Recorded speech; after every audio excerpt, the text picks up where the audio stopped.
Hey, what's up?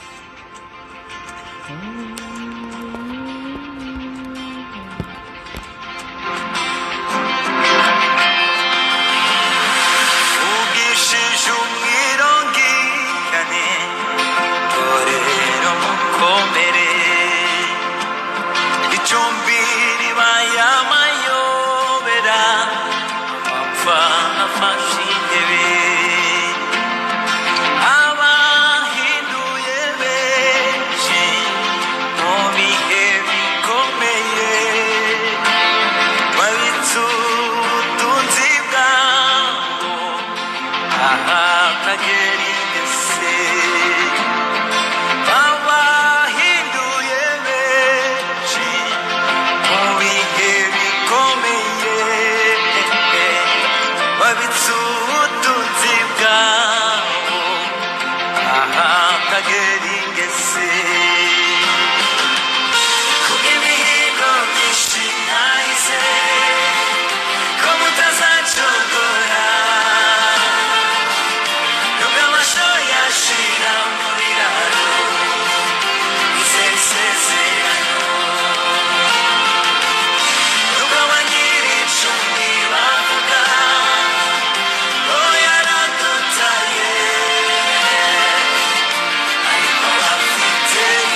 kanjye kazakuririmba umutima wanjye ukunezeze mana agira ishimwe ibyo ukora biradutangaza mu butayu butembeshamwo amazi tukanywa tugashira inyota ayo mazi n'ibisubizo by'Uwiteka mu butayu n'intambara duhura nazo uradusubiza tukumva tuguwe neza ushimwe mana uhimbazwe ayo mazi n'ibisubizo by'Uwiteka mu butayu n'intambara duhura nazo uradusubiza tukumva tuguwe neza ushimwe mana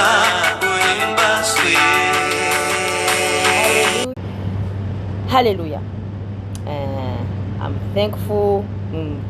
Sorry, somewhere where I am, there is a sunshine coming on me. So, I'm going to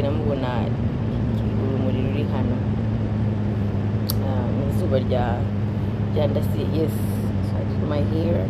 Cool. I want to show. So, hi. I know. Maze igihe kinini ntavuga hari umuntu nice song indirimbo nanjye iramfasha. I love the song iriya ndirimbo ndayikunda cyane, indirimbo isubizamo imbaraga, indirimbo twibutsa ko twebwe twavuganye na Yesu, twebwe dufite isezerano, ni ikintu gikomeye, ntabwo tuzacika intege ibidukubita byose kuko twe dufite isezerano rya mbere dufite nuko dufite ubugingo buhoraho, nuko twamenye ukuri ko Yesu Kristo ari umukiza wacu ndetse n'umwami wacu. That's the promise we have. You see, akenshi we always have to say we know after promises, yes, we know agira amasezerano ye bwite Imana yamwemereye bitewe n'ubuzima mushakaho, depending on the life God has for you, wants for you, ubuzima Imana igushakaho icyo ushaka. So ariko dufite twese isezerano rimwe duhujeho nk'abakristo, bajya mu ijuru bakijijwe by'ukuri bakiriye Mwuka Wera bakavuka bwa kabiri. Twebwe dufizerano ivuga yuko tuzajya mu ijuru kandi ko dufite ubugingo buhoraho. So iryo ni isezerano.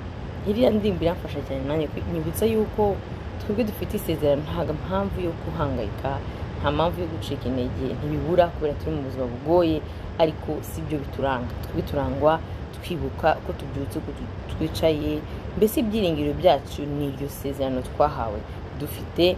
Hari umuntu ucanye kumva ngo nahawe ibanga, ni ikintu yavuze kiza kandi agikunda cyane.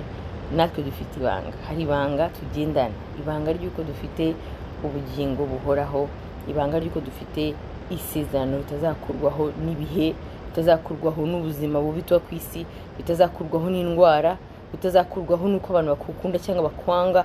Umva, iryo banga twahawe, iryo sezerano twahawe ni iryacu bwite ryavuye kuri Yesu Kristo. So ntibiva ku bantu, ntibiva ku bintu, ntibiva ku bwenge wahawe, ntibiva kuri diplome, ntibiva ku bukire wahawe mu isi. Ushaka kubura umukene ariko ufite iryo banga rikomeye kandi urusha umukire utarifite. Bishatse kuvuga ngo ufite iryo banga arusha ufite amafaranga, ufite iryo banga arusha ufite ubuzima. Iyo mvuze ubuzima tuvuge ngo wenda ufite amaboko agenda, kuko hari ibimuga bifite iryo banga, hari abarwayi bafite iryo banga, hari umunsi abashonje ariko bafite iryo banga. Ni ibanga rikomeye, ni ubutunzi dufite rutavanwaho na Satani. Icyo yakora cyose yatugerageza, yadukora nabi, dore ko ikintu nabwo yakoze nabi gikomeye nicyo yakoze Yesu ku musaraba, ariko ntacyo yamukoze kurebye Yesu yaritanze. Tuvuge undi muntu wenda Yobu ni umuntu yagerageje, mu Bibiliya turabibona neza ko yageragejwe kandi bivuye kwa Satani kandi byemewe n'Imana. Ariko kuko Yobu yarafite ibanga, ku buryo yanageragejwe n'umugore we, ati iyo Mana yivumiye, iyo Mana ukorera ariko ugaca muri ibyo bintu, iyo Mana ukorera ariko ukagumya uri ufite inzara, iyo Mana ukorera ariko uri umukene, iyo Mana ukorera uguma usuzugurwa na boss, usuzugurwa ku kazi, iyo Mana ukorera ukaba umugabo yagutaye, umugore yagutaye, iyo Mana ukorera abana bawe n'ibirara, iyo Mana ukorera ukabuca muri ibi, iyo Mana ukorera ko mbona nta gihinduka, ko mbona utabaho ubuzima buzima, ko mbona no kuva aho wayikorera utabaye umukire, kuva aho wayikorera utahindutse, habuye n'ihura n'ibyago. Reka nkubwiye, ariko Yobu aravuga ati, kuko Yobu yaramaze kubona ibanga, yaramaze gusobanukirwa. Yobu aravuga ati ati uko biri kose initanga kandi niyo yambura, ariko ngiye sinzayivaho. Yobu yamaze gusobanukirwa ko ibintu atari byo bimwemeza ko Imana ihari, kuba afite famiye nini, kuba afite umugabo, umugore, abana, ibyo byose Satani nyine yamwibye, sibyo bimwemeza ko Imana iriho. Ikimwemeza Imana iriho ni mu mutima, doko arayizeye, arayisobanukiwe. Uretse ko na nyuma yaho noneho yaravuze ati nari narakumvishe ariko ubu narakubonye. Haleluya.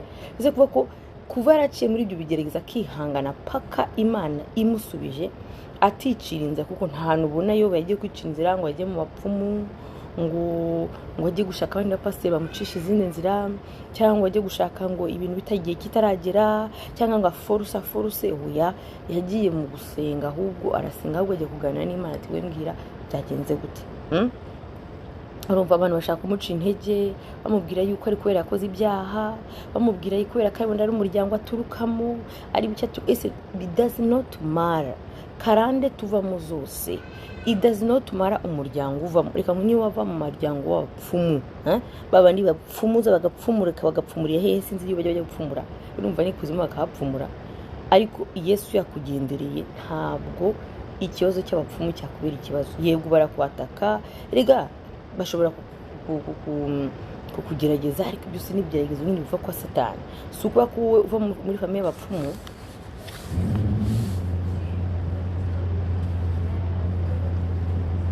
Marika do ompe. Si kuvuga yuko uva mu muryango w'abapfumu ngo undi ava mu muryango w'abapfumu, ngo wowe uva mu muryango w'abapfumu uzagira ibigeragezo kuruta wa wundi utaravuye mu muryango w'abapfumu. No, ntabwo ari byo. Twese tugira ibigeragezo bitewe n'impamvu kanaka. Ntabwo umenya impamvu.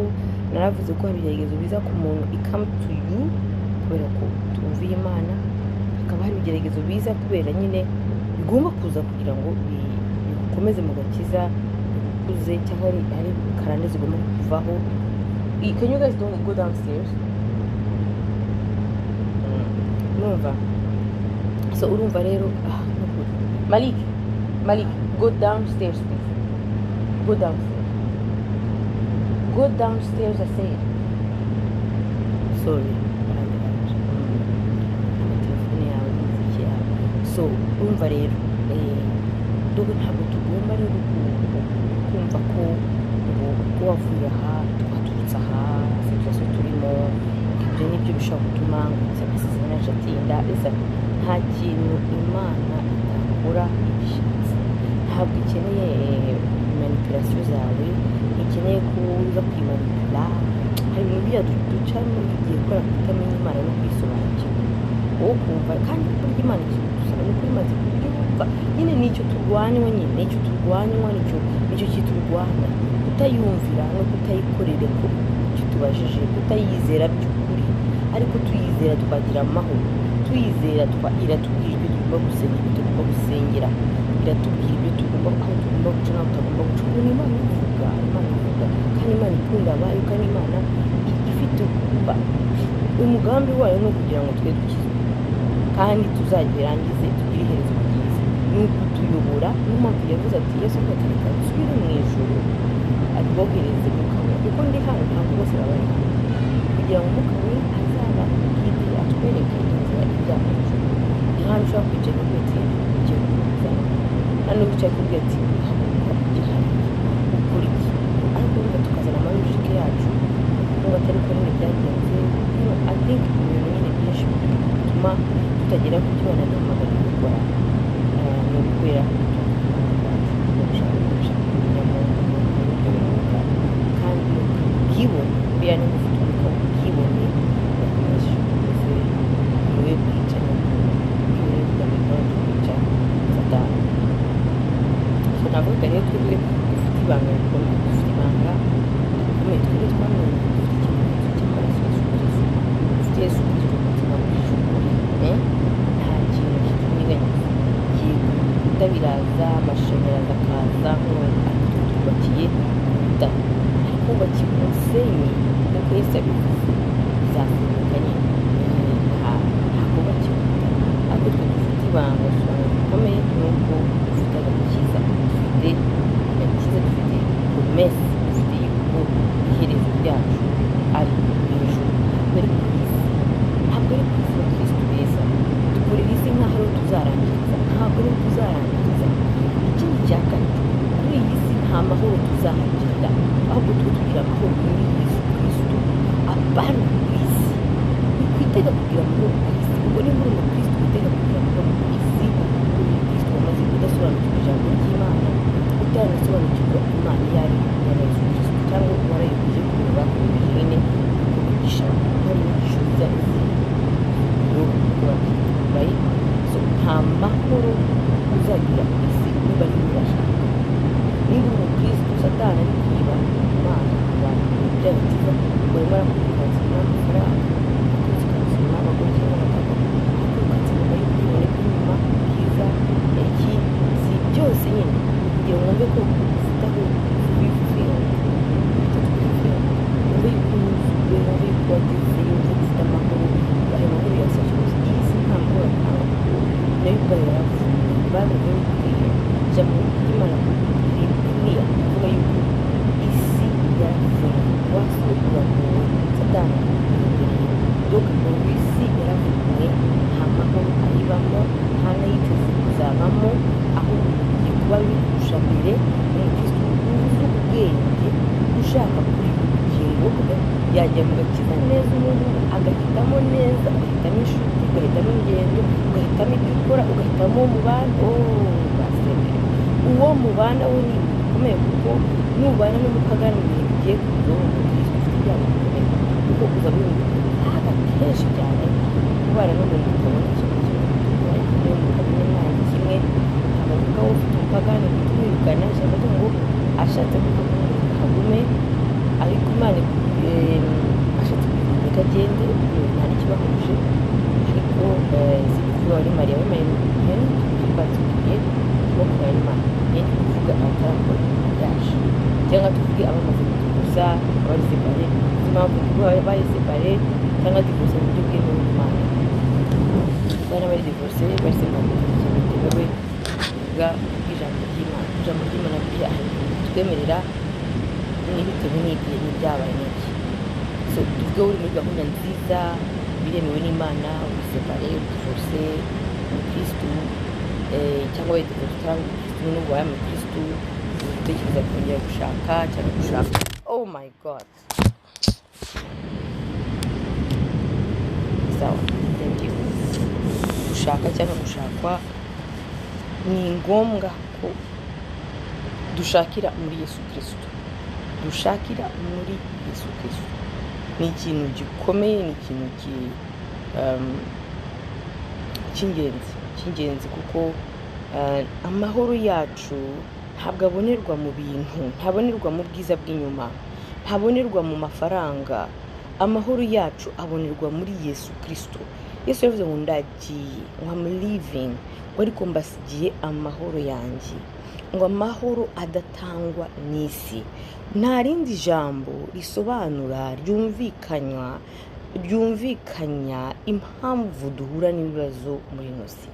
Nuko Yesu yamaze kutubwira ko nta mahoro ari muri ino si, ntayahari.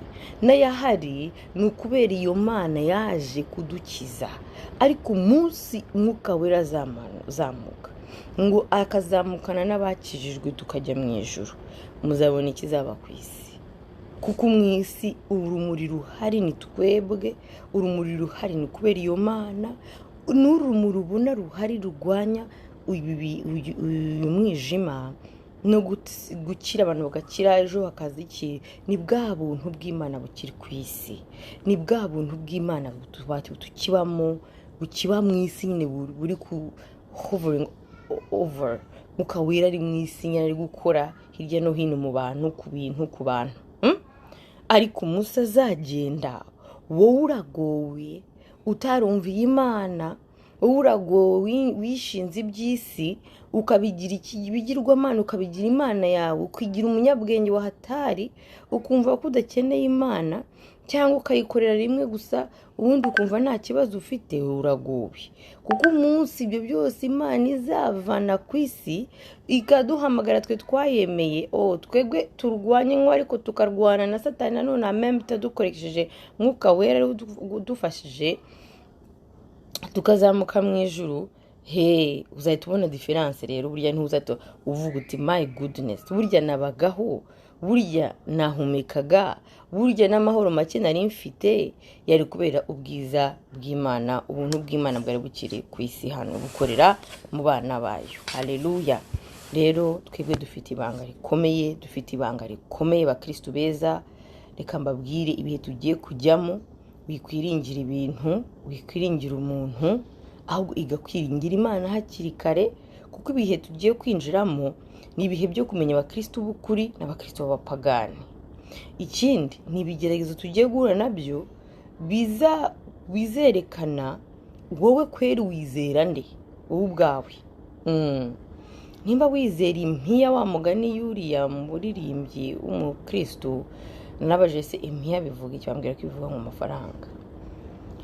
So nimba wiringiye amafaranga, ukiringira ibintu by'isi, ukiringira ubwiza bw'inyuma, ukiringira ubwibone bwawe ufite, ukiringira amashuri, diplome, ukiringira amafaranga y'iwanyu, ukiringira ubukire, ukiringira ngo ibyubahiro by'amafuti baguhaye, abantu baguhaye, ejo wakora ikintu bakabikwambura.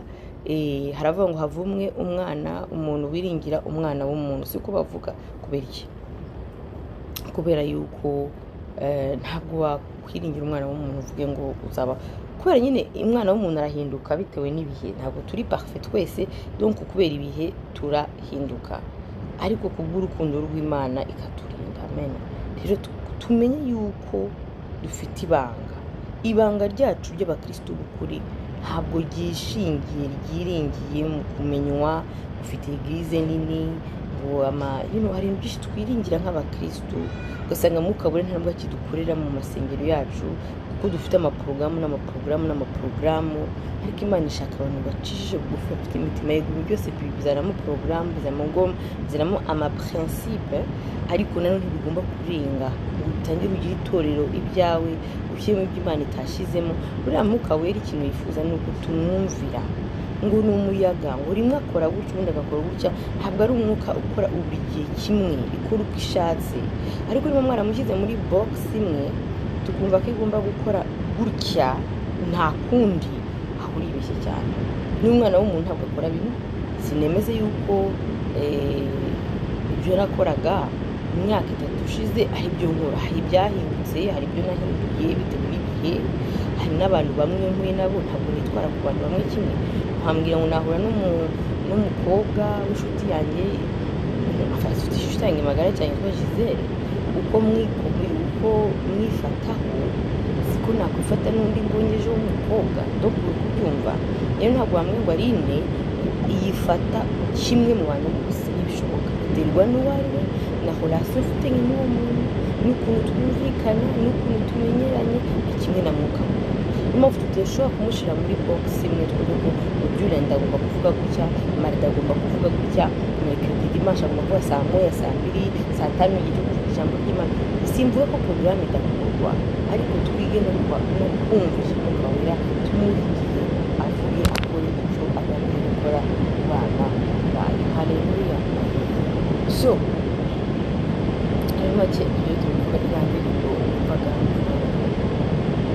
ngo dufite ibimenyetso bya Yesu Kristo turamenye. Haleluya.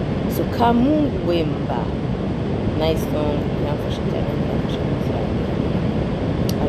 Uraho neza, ndahoresha Imana. Hello, amaze kinini, it has been a long time. I don't know if Clinton speaks in Kinyarwanda. Clinton, if you don't speak Kinyarwanda, I'm so sorry, because I spoke in Kinyarwanda most of the times, because people here I connect them with if what I said you did not hear it, I'm sorry.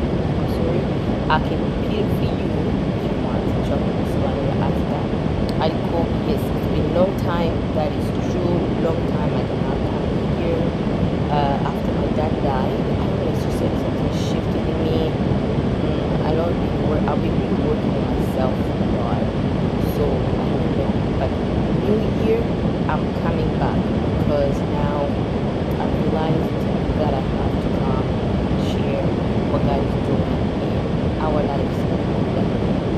Hamaze igihe ntaboneka nk'uko bibabiye ejo nabwiye n'umukobwa ati kubaza ibyo utazaturisha ijambo ry'Imana kandi kuva n'umukobwa ubuzima bwanjye bwarahindutse ati vrema kugira ngo gushima kibazo kuza ku maso numva ndababaye numva nkaho namuretse numva naho namushyira mbese kandi afite igihe arimo arafata arimo ararya kugira ngo avuga ati kuva inyigisho zawe za Bibiliya nazumva nkaza kugaragaza yari kunekera nakoraga kuwa kabiri no kuwa kane akaza ati nayo ati ko navugira ahandi ati waza amaso narahindutse ijambo ry'Imana ubuzima kandi tudashyizemo umunyu tubishyiremo ibikabyo tubishyiremo imyumvire yacu tubisoma uko riri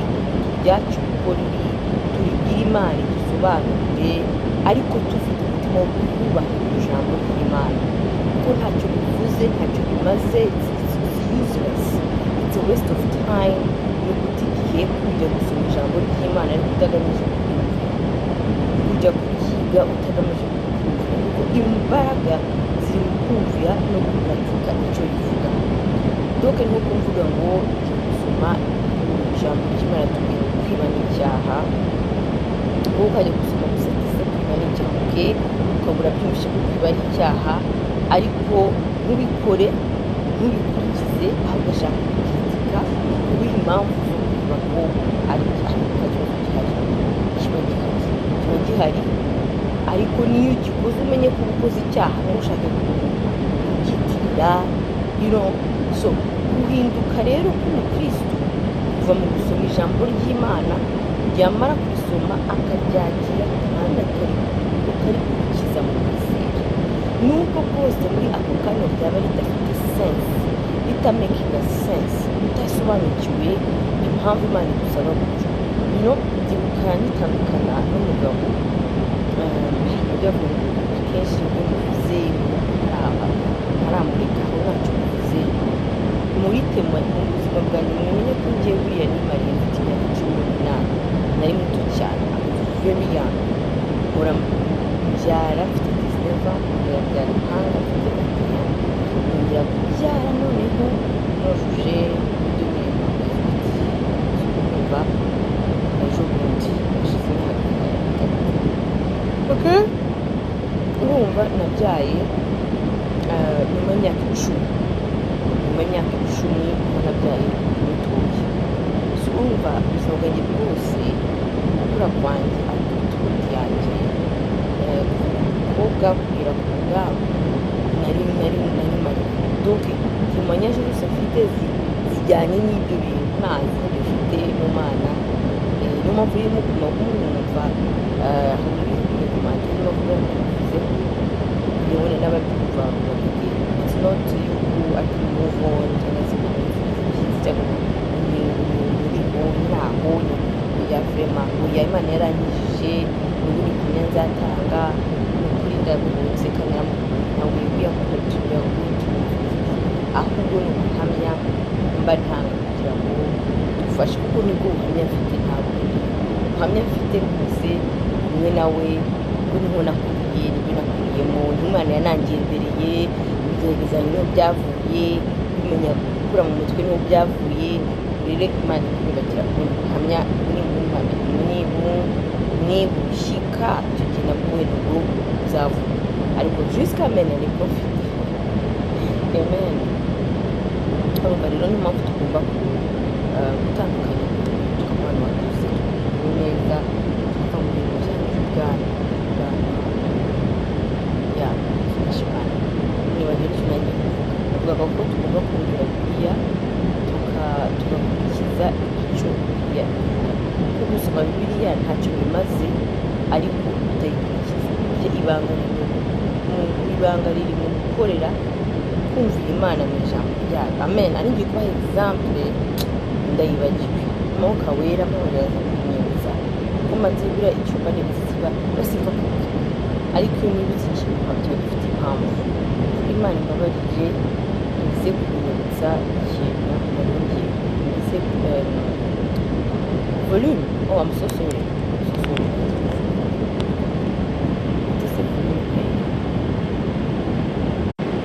Volume irimo ntabwo muri kunyumva neza. Ntabwo munyumva?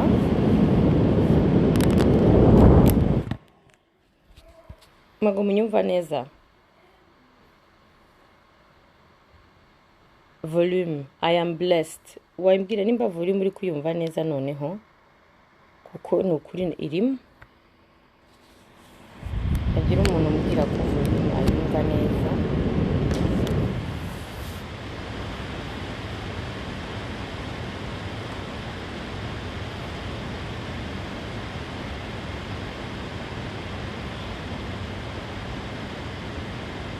Volume iracyarimo?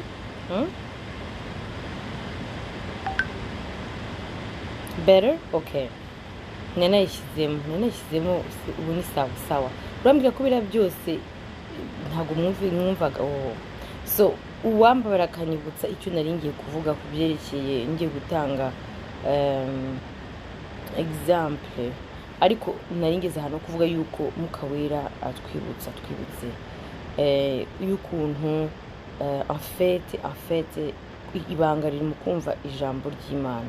Ibanga riri mu kumvira ijambo ry'Imana. Ntabwo gusoma ijambo ry'Imana ntiturikurikize ni uguta igihe. Imbaraga ziva buriya mu kumvira ijambo ry'Imana, kuko hari ibintu ushobora Imana kukubaza nubwo utabisobanukirwa muri ako kanya, ariko ukabikora mu kwizera Imana irabikora. Donc uhita utangira ugahinduka. Donc navuga ukuntu rero uwo mukobwa yanyandikiye ambwira ukuntu imufasha avuye ahantu akagera ahandi, ati kuko utakiza. Urumva nyine numva ndababaye kuko ni ubugingo bwe. Nkumva Satani afite byinshi yanyibye kubw'uwo mukobwa, kuko hari ibintu buriya bahari ahantu buriya bageze bitewe n'ijambo ry'Imana yarimo arumva, kandi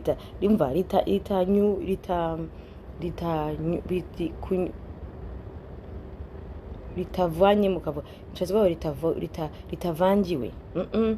Kuko twarasomaga Bibiliya, icyo ijambo ry'Imana ridusabye tukagikurikiza, kandi nukuri narahindutse. Kamubwire nasomye igitabo cya Yakobo, niho natangiriye Bible study hano Yakobo, ariko ryarampinduye kuko ryangishije ibigeragezo nigishije ukuntu ngomba kwishima mu bigeragezo no gusenga. Donc haba harimo amabanga akomeye, ariko ntacyo bimaze kuvuga ngo tugiye gusoma ijambo ry'Imana ariko ntiturikurikize. Urumva nk'uwo mukobwa yavuze ati me I used to come, nkaza nkumva ati listen, fite aho navuye kubera wowe ijambo wigishaga, ubuzima bwanjye bwarahindutse. Atari ko kuki utakigaruka. Umva namaje gupfusha papa wanjye, njya mu Rwanda ngarutse somehow nyine hari ibibazo biza, none mbi njye kuvuga hari nyine ibibazo biza, Satani akatwambura focus ibi biri ngombwa, akatwambura focus ibi ngombwa, akatujyana mu bintu byinshi cyane. Uretse ko ndashimana ko uko biri kose mu mwuka aho narindi siho nyiri, ariko bivuga yuko tutagomba gukora n'umurimo w'Imana. Imana yaraduhamagariye. Rero umuntu wese n'ukuri waba warakomeretse kuri icyo kintu, akanshaka kambura kubyerekeye ijambo ry'Imana no gupartaja, Imana imbabarire kandi mumbabarire, kuko nase ni Santana ndavuga Imana umbabarire ko ntakomeje umurimo wamamagariye gukora, kuko numva ari ngombwa, kandi nkumva jovuduwa icyo kintu jovuduwa, kuko ntabwo tuba dutanga amagambo, tuba dutanga ibintu by'Imana kandi bikiza imitima y'abantu, kandi ikabavana hamwe ibinjiza ahandi. Nuko nashaka kuvuga byinshi kuri uwo mukobwa, ariko hari ibintu bigaragara byamubayeho twaganiriye, kandi uyu munsi avuga ati mpagaze kubw'ijambo ry'Imana, twize hariya kandi nemeza ko niba ndi kuvuga uyu munsi hari uwo biri gufasha, natangiye mvuga ngo twebwe abakristo dufite ibanga rikomeye, dufite ubutunzi bukomeye, dufite promesse rero mu kinyarwanda sinzi uko baryita, ariko twebwe dushobora kuba akenshi abakristo tuvuga ngo dufite ibanga, dufite promesse, isezerano, dufite amasezerano. Reka nkubwire, buri wese ashobora kuba afite amasezerano atandukanye bitewe n'ubuzima, ariko hari isezerano twese duhujeho nk'abakristo b'ukuri, ni uko twemerewe ubugingo buhoraho na Yesu Kristo, twemerewe amahoro ava muri Yesu Kristo, atava mu isi. Aho niho twibeshya, aho niho satani aza akatubeshya. Mwibuke ko satani yaje akabeshya Yesu, agashaka kumuha ibintu, akashaka kumuha ubutunzi, ariko Yesu kuko yari Yesu nyine nk'Imana, ariko nimwibagirwe Yesu ari n'umuntu, uko yaje kutwereka inzira uko igomba kugenda, ngo aravuga ngo Yesu yari azi ijambo ry'Imana, yari azi icyo rivuga, aranarimubwira, satani amuvaho, yaramuretse se gusa, ahubwo yavuze ko azongera kumutegera ahandi. Urumva Yesu yamaze kumenya ko amahoro yiwe ntabwo ari mu bintu by'isi, nubwo satani abiduha. Rega satani ashaka kuguha ibintu. Abapagani bafite ibintu, banaturusha ubukire benshi rwose abakristo, ariko twebwe ntabwo ari ryo banga ryacu, ntabwo ari umunezero wacu. Ibanga ryacu riri mu gakiza, isezerano ryacu riri mu kumenya Imana no ko dufite ubugingo buhoraho. Noneho tukagira gute ko amahoro yacu ari muri Yesu Kristo, ubuzima bwacu muri Yesu Kristo, agakiza kacu, ibyiringiro byacu ntabwo riri mu bintu, ntiri mu madiplome. Nimushaka gusanga umukristo utarize, ubwira ababyeyi, ukabona ejo Imana imuvanye ahantu imushyize ahandi, imushyize yamwicaranye n'ibikomangoma by'isi, atari ukubera yuko yize, atari ukubera ko afite amashuri, ariko uko yiringiye Imana. Ejo kuba ntabwo twebwe uvuga ngo ubone ngo ukabona ngo hari umukire, wowe uri umukene, ukumva ko ufite aho icyo wabuze. Ntabyo wabuze, ufite Yesu, ufite ibanga, ufite ibyiringiro. Ejo n'ejo ubundi Imana niguhamagara uzajya mu ijuru. Wikwishinga abapagani, wishaka kuba umukristo ufite ibyiringiro by'abapagani. Umupagani abyuka ashaka iby'isi, umupagani ashaka kumenywa, umupagani ashaka kwemerwa, umupagani ashaka kumva yuko bamuzi, umupagani ashaka kumva ko ahagiye hose babona ko ari umukire, ko ari umuntu hatari, ko ari umuntu nawe uri umukristo. Ibyo ntabwo ari ibyo twebwe tureba. Ntabwo listen, umukristo wamaze kumenya ukuri ntabwo ashobora kunyeganyezwa n'umupagani ngo kuko usa gutya, ngo umeze gutya, wiki ngo ufite ngo amakostume, ngo barakwemera, uri umugore mwiza, uri iki, ngo ufite amavoiture, ufite iki. Ku mukristo ibyo ntabwo ari bwo bugingo bwacu, ntabwo ari byo binatwemeza rwose ko ufite aho wageze. Ntabwo kugera kure ari uko ufite ibintu, ntabwo kugera kure ari uko wamaze kumenywa, ntabwo kugera kure ari uko uri mwiza cyangwa umusore mwiza, cyangwa it doesn't matter. Nushaka ube mwiza ube mubi paraporo y'ibyo abantu bavuga, nushaka wemerwe cyangwa ntiwemerwe, nushaka ufite amafaranga, let me tell you something, ariko ufite Yesu Kristo by'ukuri uri umukire wahatare. Ufite Yesu Kristo ufite amahoro abapagani batagira. Abapagani nta mahoro bagira, never. Iyi si ntigitanga amahoro, ko nukuri amahoro y'ukuri aba muri Yesu. N'umukire wa vrai yicara amaso ameze atya, yabaye stressé, ari gushaka ejo abo yemeza, abamwemera, abo arusha, abo agomba kwemeza, kwambara kemeza, uyu kwambara akagira gute. Ibyo byose ni imiruho y'isi, ni imiruho y'abantu b'isi. Ariko umuntu wabigize amahoro akamenya Imana, aratuza, agira umutuzo mwinshi cyane. Ejo hari umudamu waduhaye ubuhamya bw'ukuntu Yesu ni mwiza, nyibukije ikintu Imana yankoreye nshaka kubabwira. Reka nimba uri umuntu uri ahangaha utazi ko Imana ivuga, uyu munsi ku byo ngiye kukubwira urabimenya ko Imana ivuga. Hari umudamu ejo, ntabwo ari ubwo buhamya bwo n'ubundi, hari umudamu ejo wavuze ukuntu ni umusingo mama, ni umumama udafite umugabo, urera umwana wenyine. Aravuga ati ndashima ikintu kimwe cyane, ati ndashima ko uyu mwaka ndumva nuzuye ku buryo kera habaga noheri nataga umutwe najyaga kuyifata ahandi nkumva ndafite vide, akumva afite vide. Kandi umudamu ufite akazi keza, ni umudamu ufite amafaranga, ni umudamu ufite umwana ashobora kurera. Donc ntabwo ari umudamu ati akeneye umugabo kugira ngo abeho, no, arifashije, afite amafaranga ahagije, nta kintu akeneye. Ni ukuri Imana kivuga ngo gikeneye umugabo. Ariko umva kubera vide yari afite muri we, nicyo mubwira, ibintu by'isi bitanga vide, urushaka. Ariko ufite Yesu yari araho, ngo nta nubwo yagiraga aho arara, ariko yari afite amahoro y'Imana nyine. We yaravuga ati njyewe icyanzanye hano ni ukumvira data, natwe icyo twahamagariwe ni ukumvira Imana. Amahoro yacu n'ay'Imana, nta handi agomba kuva, ubundi niko bigomba kugenda.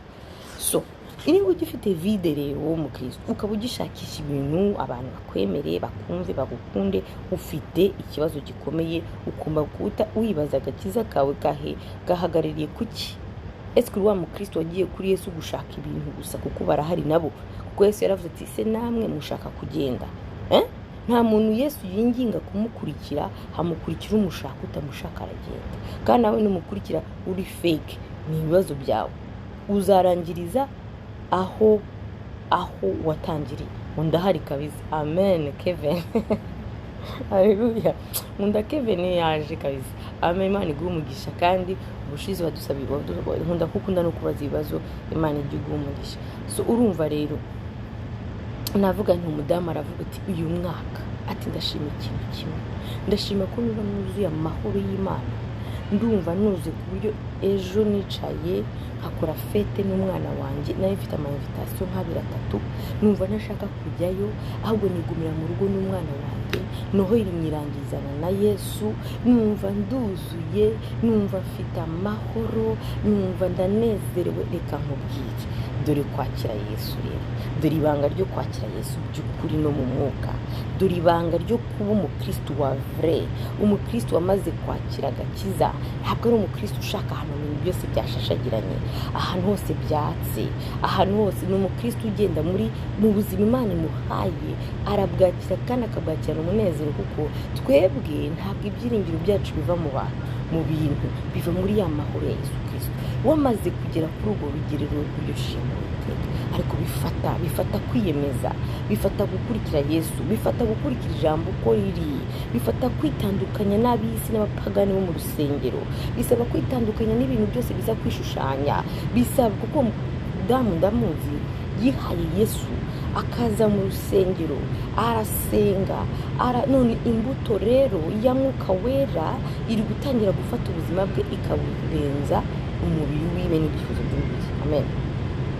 Umva rero kugira ngo ashima, avuga ati ndashima Imana ko nicaye nkumva ni jyenyine n'umwana wanjye, numva ntakeneye famiye nini, numva rwose nubwo ntari kumwe n'abantu, nafite umugabo, nafite umuryango munini, ubuze tube turi kumwe, numva nta kintu ubuze, kuko nari mfite what do you want?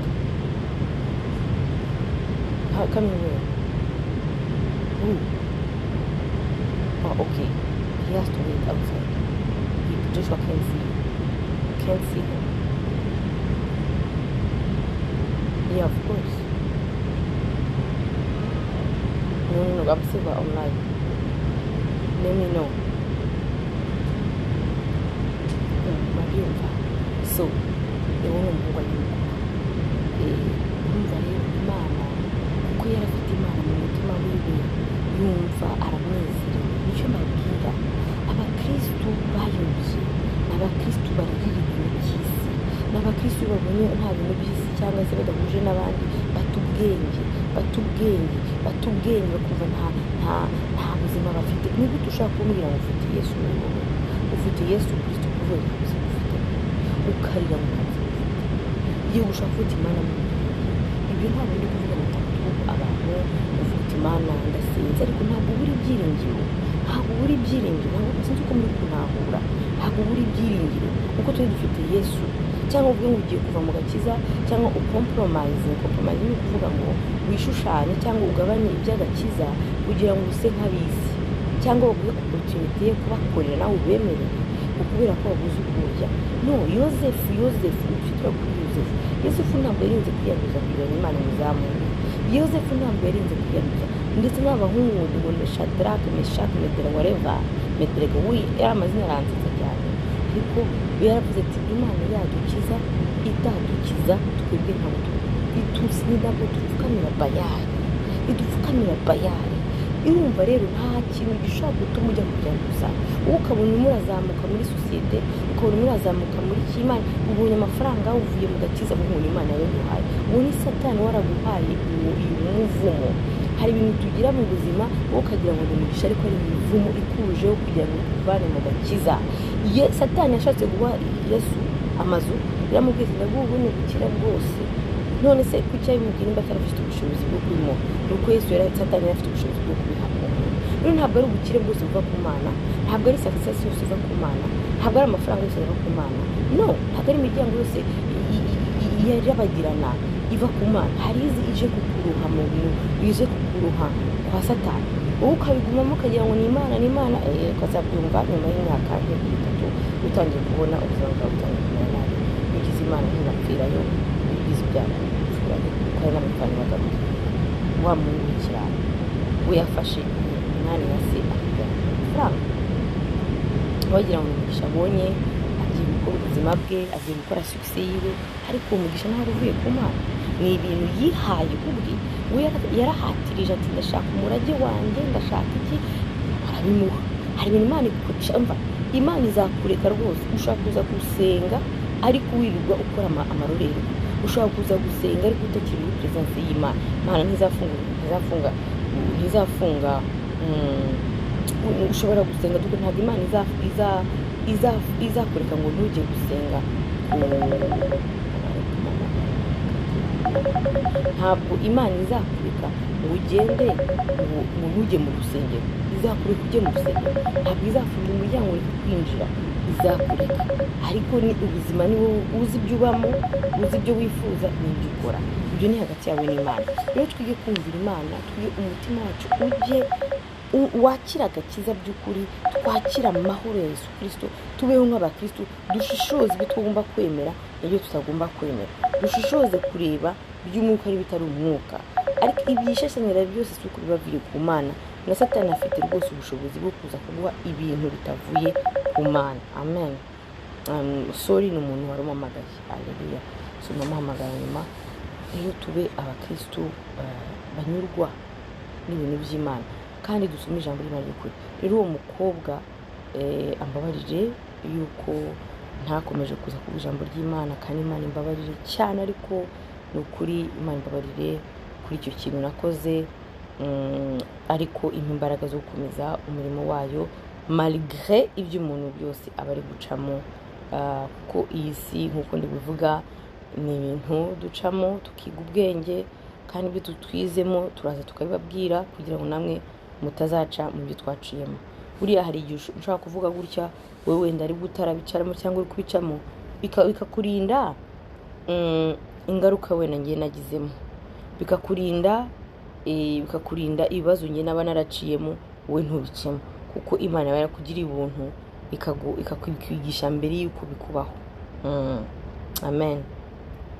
Impamvu rero Bibiliya nayo ni nziza ibayo kugira ngo twige Imana tuyimenye tumenye icyo dushakaho ariko tunayikurikize kuko kusoma Bibiliya udakurikiza ijambo ry'Imana ntacyo bivuze simvuga ko tujya tubikora ako kanya ariko wiha gahunda yo kubikora ushobora gutsindwa kubera ko turi mu mwisi ariko Yesu atubwira ngo yaduhaye imbaraga zo gutsinda icyaha haleluya.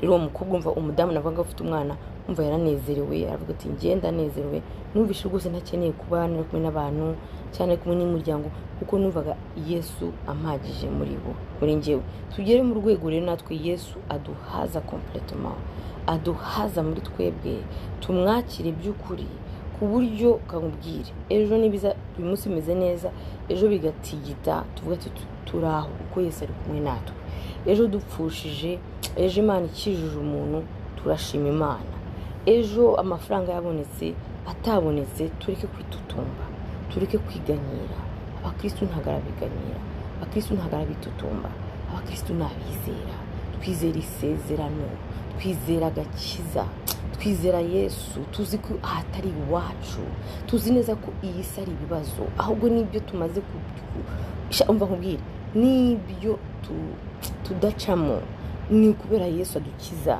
ni ukubera Yesu ubuntu bwayo. ariko uzi ibintu twaba turi gucamo no minsi, muzi ibintu twaba turi gucamo no minsi iyo hataba agakiza, iyo hataba Yesu, ibyo uri kuririra, ibyo turi kurira twese hano, ubu ari bibi kurusha ejo n'ejo bundi, biba ari bibi kurusha iyo Yesu aba atari mu isi. Murabyumva rero, twumve ko Imana ihagije. Dusenga uti Imana mpaza umutima wanjye, haza makwizera. Yesu yavuze ati eske ni ingaruka nzasanga benshi barimo, ngo benshi bazaba baravuye mu kwizera. Kubera iki? Bariringiye impiya, derego iyo ndirimbo, bariringiye abantu, bariringiye ubwibone. Hari amaopportunité menshi aza atava ku Mana, ahubwo hari amaopportunité kutuvana mu gakiza. Hari n'ibintu byinshi bifungwa ku buzima bwawe, atari uko uri umupagani, atari uko Imana yakwibagiwe, atari uko udakijijwe, atari uko uri umunyagorwa, no, kubera Imana ifite impamvu idashaka kubiguha, cyangwa urarwanywa na Satani, ariko yaratsinzwe. Wowe wizera Imana, igihe cy'Imana izabifungura, kandi itanabifunguye kuri icyo gihe ntugomba guhangayika, ntugomba kubura amahoro, niyo usenga nagusenga afite, hari ugusenga wiganyira, hari no gusenga ubwira Imana, biratandukanye. Muri Yakobo baravuga ngo do not have anxiety, ntukagire guhangayika muri wowe mutima, ntukagire mu guhangayika mu mutima wawe, ahubwo muri byose ujye usenga uwereka Imana ikibazo ufite, kandi bizera ko Imana iri bugusubize kuri gahunda zayo mu buzima bwayo. Twebwe bakizungu dusenga dutegeka Imana, ahubwo dusenga tubwira Imana, kandi tuyisaba no kuduha kwihangana. Rero tubwira ngo n'umwegereze ngo twihangane, ya time to wait, kwihangana, ngo tugomba kwihangana. You know I'm live, right? Thank you. So tuma kwihangana paka ikigeragezo kirangije impuza yacu, gahunda yacu. Amen. Nuko tugomba kugenda tw'abakristo, dufite ibanga dufite rikomeye. Gitama wanjye uwo ni kuzine wanjye, mugiye no kufoto mwasanga afite igitama nk'ibyanjye, urumva? So niyo mpamvu rero mvuga nti tugire kwihangana, tugire kumenya ko dufite ibanga rikomeye twakijijwe. Ntabwo ibyiringiro byacu biri mu bintu by'isi, ntabwo ibyiringiro byacu biri mu bantu, cyangwa ku batureba cyangwa batwumva, ahubwo ibyiringiro byacu biri nuko twamenye Yesu, kandi iherezo ryacu ari ryiza. Kandi tumenye ko muri ino si ntabwo rwose uzaba ufite amahoro completely, ahubwo amahoro yacu ava muri Yesu Kristo. Impamvu Imana tuvuga ngo n'abakozi mu Kristo ashaka no mu Kristo, kugira ngo tugire amahoro ya Yesu Kristo mu rugo rwacu. Amen. Imana ibamugisha. Témoignage yanjye nashaka kubaha, nzayibaha ingaruka kuri live, kubera abana bagomba kujya kandi amasaha arageze. Imana ibaha umugisha, ndabakunda, kandi murakoze kumbabara abo bakomeretse kubwo, cyangwa bakibaza impamvu ntagarutse ijambo ry'Imana. Mbabare ku icyo kintu, kandi Imana ikibabariyeho, kandi akazi kibabariyeho. Umwaka ugiye gutangira, ndabizi neza yuko hi cousin Junior, amakuru yawe, good to see you, nishimiye kubona birema cyane hano. Uje birangiye ariko waza no kuva mbere. Rero nzatangira gufata indi gahunda yo kuvuga ijambo ry'Imana, tukaba tugira umunsi wo kwiga Bibiliya, noneho n'umunsi w'ijambo ry'Imana, sibyo? Kuko ijambo ry'Imana ni ngombwa, kumenya Bibiliya ni ngombwa pe, ni ngombwa. Ntacyo bimaze uri umukristo ariko udasoma ijambo ry'Imana. Ugomba gusoma ijambo ry'Imana ukaryumva ukarisobanukirwa, ariko none ntacyo bimaze kuza kumva utarikurikiza. Ariko uje kumva uzaze no kwiyumvira, buriya ngiye nemeza ko ushobora kuza kumva n'Imana ikakuganiriza muri icyo gihe. Amen. Imana ibaha umugisha, nshimiye kongera kuvugana namwe, gufatanya namwe. Bino bintu rero akenshi iyo turi kuvuga ijambo ry'Imana biba bivuye kure, aba ari ibintu bivuye mu mwuka. Hari igihe wumva neza uhavuye unaniwe ukagira ngo uvuye mu ntambara, ariko nuko tuba turi kuvuga ibintu bifite imbaraga, byo mu mwuka, ntabwo ari ibintu byo mu mubiri. Imana iduhe umugisha, reka dusenge. Mana ndagushima kuri uyu munsi, twongeye tugushima, uri Imana nziza kandi igira neza. Tubanje gusimbaza ibyaha byacu, turabona ibyaha, dukora byinshi, tuvuga byinshi. Mana tubabarire ni ukuri, natwe tuvuga ubutumwa, turabona ibyaha n'abari kutwumva ahantu tugaye muri kino gitondo, tubabarire abakututumba ishyari, tuvuga nabi, ibyo twemeje tubikore, kugendera mu byaha bitandukanye, kandi tuzi neza ko turi abakristo tugomba kuba urumuri yose. Utubabarire Imana, utubabarire, utwoze nawe Satani arimo aradushinja, nibwo bisaba imbabazi, utugire umwe nawe rwose, reka ubuzima bwacu umunsi butangire ibintu bishya hamwe nawe, iby'ejo by'uyu munsi, reka amaraso ya Yesu Kristo atuvugire, atwoze, atugire bashya. Ndakweretse ubugingo bwanjye, ubugingo bwari kunyumva, bw'abana banjye, imiryango yacu, uturinde muri ino minsi ya nyuma y'ukwezi y'umwaka, udufashe, utuyobore, Mwuka Wera turaguhamagaye no mu miryango yacu, mu mitima yacu, utuyobore Imana. Uzi hari ibyifuzo mfite n'abari kumva bafite, ndasenze Imana ngo ibyifuzo byacu bihwanye n'umutima wawe, udukonfirime aho tutumva, tusobanukiwe, ariko ibintu byose byacu bishyire muri gahunda, ariko cyane ndasabye ngo duha amahoro ava muri wowe, duha agakiza kava muri wowe, la paix that surpasses all understanding. Give us the peace that surpasses all understanding. Waratwemeje utubwira ngo uragiye, ngo nicyo kiza kugira ngo ugende mu Mwuka Wera, ngo dusigire umufasha. Ndakiriye umufasha Mwuka Wera mu mutima wanjye, mu kintu bwanjye mu bishya. Ndakiriye Mwuka Wera n'abari kumva n'abamushaka bamwakire. Data Wera turamwakiriye, aze adufashe, aduhe inyota yo gusoma ijambo ryawe, aduhe inyota yo gukiranuka, aduhe guhanga ibibi, aduhe kwanga ibyo wanga, aduhe kwitandukanya, aduhe ubugingo buhoraho. Mbese twumve ko ari umunsi mushya tugiye kugendana nawe. Ibyo twamenye bitavuye kuri twese tuve mu izina rya Yesu, ibyo twavangiwe byose, amagambo, inyigisho, ubuhanuzi, ibintu byose bitavuye kuri we, turabyamaganye, tubivanye mu bugingo bwacu, mu mwuka wacu, mu izina rya Yesu. Turakiriye ibanga rivuye kuri we, turakiriye Mana amabanga yo mu ijuru, turakiriye ubuhanuzi bw'ukuri, turakiriye inyigisho z'ukuri, turakiriye umwuka wo kudiserna, kudiserna ikivuye kuri wowe n'ikitavuye kuri wowe, yika twinjiremo tucyange burundu mu izina rya Yesu Kristo. Kandi rero turavuze ngo Yesu aravuze ngo ndagiye ngo tumbasigiye amahoro yanjye, ngo amahoro atavuye mu isi, atavuye mu isi, ayo mahoro niyo usabye muri kano kanya muri njye n'abari kumva n'abayashaka, mu izina rya Yesu. Mana duha ayo mahoro, kuko numva ari amahoro atandukanye n'ibindi, ni amahoro atandukanye n'ibihe, ni amahoro atandukanye n'abantu, ni amahoro atandukanye n'ibintu byose n'isi n'ibizana nabyo. Data, ayo mahoro ndayasabye, uyu mwaka ushire urangire dufite ayo mahoro, dufite uwo munezero uva muri wowe, ngo the joy of the Lord is our strength, ngo umunezero w'agakiza, ngo nizo mbaraga zacu. Imbaraga zacu ntabwo ziva mu basirikare, imbaraga zacu ntabwo ziva mu kurindwa n'abantu, imbaraga zacu ntabwo ziva mu kwemerwa, ahubwo imbaraga zacu ziva mu gakiza, ngo mu gakiza, umunezero w'agakiza. Reka niyo Mana y'umunezero w'agakiza tuyakire, ndayisabye mu buzima bwanjye, ndayisabye mu bari kumva bayishaka, mu izina rya Yesu. Papa, duhindure ubuzima, duhindure imitima, duhindurire Mana. Twarayobye, hari byinshi twumvishe biratuyoba, hari byinshi twigizemo abamenyi, tugira ibitangaza. Umwuka w'ubwibone utuvaneho mu izina rya Yesu, umwuka w'uburara, w'ubuhehesi, umwuka w'ibintu bitaguhesha icyubahiro. Mana, duhe gukunda wowe no gukunda ibizana nawe n'agakiza, duhe kugukunda, ntitugukurikiye gusa ngo tutazajya mu ikuzimu, ntabwo tugukurikiye kuko tugukunda kandi bikwiye, turagukunda, turakwifuza. Mana, isengesho nsinze ndisenze nyize kandi nzi kuri gukore, uhabwe icyubahiro muri byose, uhabwe icyubahiro muri byose. Turagukunda, dans le nom puissant de Jésus, j'ai prié. Amen, amen. Imana ibamugisha, ibane namwe, amukame. Imana ibamugisha, ibane namwe. Urumva doke Imana yatuganirije, ibyo tubikurikize ibyo Imana idusaba uyu munsi.